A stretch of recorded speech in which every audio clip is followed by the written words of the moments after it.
Welcome to this edition of the Pastor's Podcast. I'm here with Matt Bell. Matt is a friend from when I was in seminary and the husband of Alyssa, our seminary intern, and he is going to be teaching a class in February called The Lost Books of the Bible. And Matt is a PhD student at Durham and is actually studying kind of what makes up the Bible. So Matt, I have to start out by asking, what about these lost books of the Bible? Very easy, they don't exist. But they do. I mean, when you look at, My Time magazine comes every Easter and it talks about these lost books, these books like the Gospel of Thomas and blood pressure raising, and the ones that they talk about the stories of Jesus when he's a kid, all those ones that for some reason the church hid and didn't want us to read. I mean, those are the lost books of the Bible, right? Well, my favorite word, or one of my favorite words, anachronism. So today we've got modern publishing. You can go down to Barnes & Noble or wherever you want and pick a Bible off the shelf, and your editors of Time and whatnot behave as if this were always the case, and that's not always the case. The Bible as we know it is a byproduct of modern publishing. So let's go back to what, maybe the 3rd or 4th century? They didn't have a Bible. They did not have a Bible. In fact, in the 4th century, if you had walked up to Augustine of Hippo, everybody knows Augustine of Hippo if you've read his Confessions in literature class in high school or whatever, and asked him for a Bible, he would not have known what you were talking about. So what did they preach from? I mean, what did they teach from? What did they read in worship? Those kinds of things. Right. I mean, because we use the Bible every Sunday. Yep. What did they use? Yep. Well, so they had in their church libraries collections that they would call the books or the scriptures. And these were those books that were being used in catechesis, so instruction approaching baptism, and in worship. Okay. Liturgy. So I'm guessing, though, that not all churches had the same books, right? Exactly. I mean, there was significant overlap, and significant enough, in fact, that in the 4th century, the emperor, newly Christian Constantine, emperor of the Roman Empire, has the royal publishers paid to put together collections and distribute them. But in this same 4th century, I mean, Alexandria in Egypt, the bishop is publishing his list, Augustine of Hippo published his own list, and on it goes, and sometimes they argue. So, give me an example of a book that was fairly universal, that appears on every list. Gospel of Matthew. Gospel of Matthew. Everybody loves the Gospel of Matthew. Okay, so universal.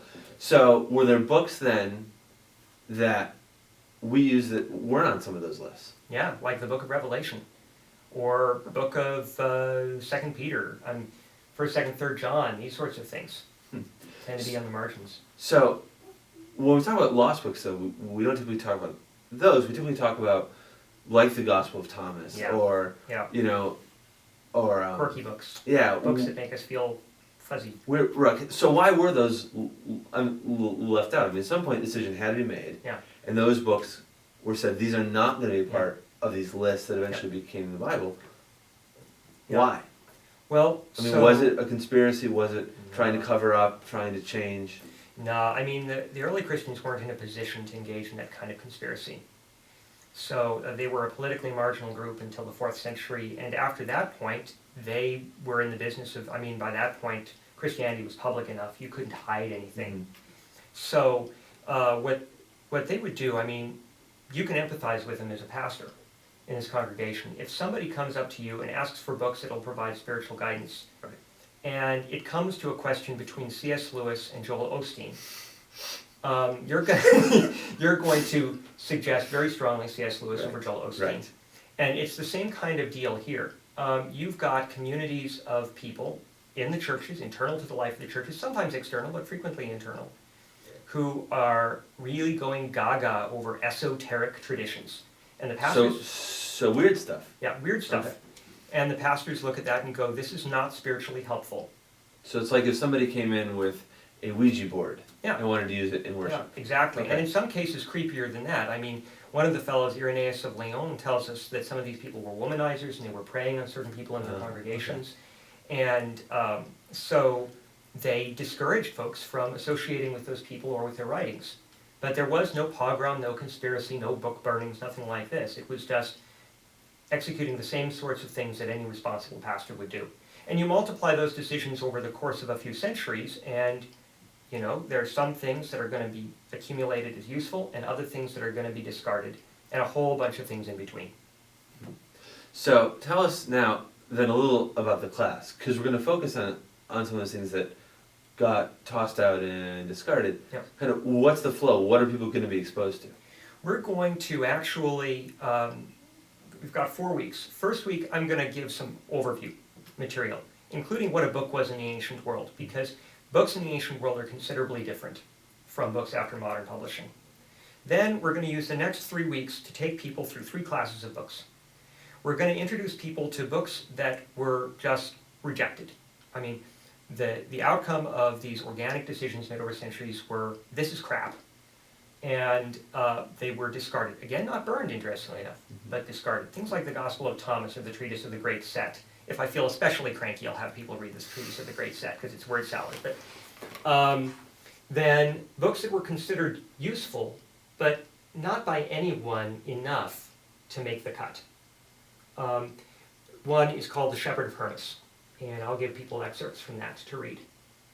So a modern comparison might be if, like, Mere Christianity, Exactly, yeah. a very useful book, widely Yeah. appreciated, widely respected, but we wouldn't say it's scripture. Right, exactly. And then the third class would be books that made some people's cuts but not others. And so I'll take, for example, some chapters from a book that made the Roman Catholic canon, but not ours, not the Protestant canon, that any ancient Christian would have looked at. I bet most of the people in the class, you look at it, you go, this reads like a prophecy of the crucifixion. And so you can see why people would find it useful.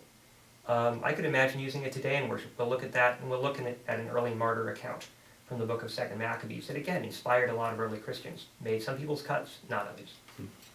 So people then will have a chance in this class to get a sense of what made something considered to be part of Scripture. Exactly, and yeah. what didn't, and also kind of see that it wasn't black and white. There Yeah. was considerable gray area, there were some books. Yeah. So in some cases, if you ever wanted to find out how the Bible that we have came to be, and how it's different from other Christian Bibles, this would be a good Yeah. Yeah, class it would. to take. It would.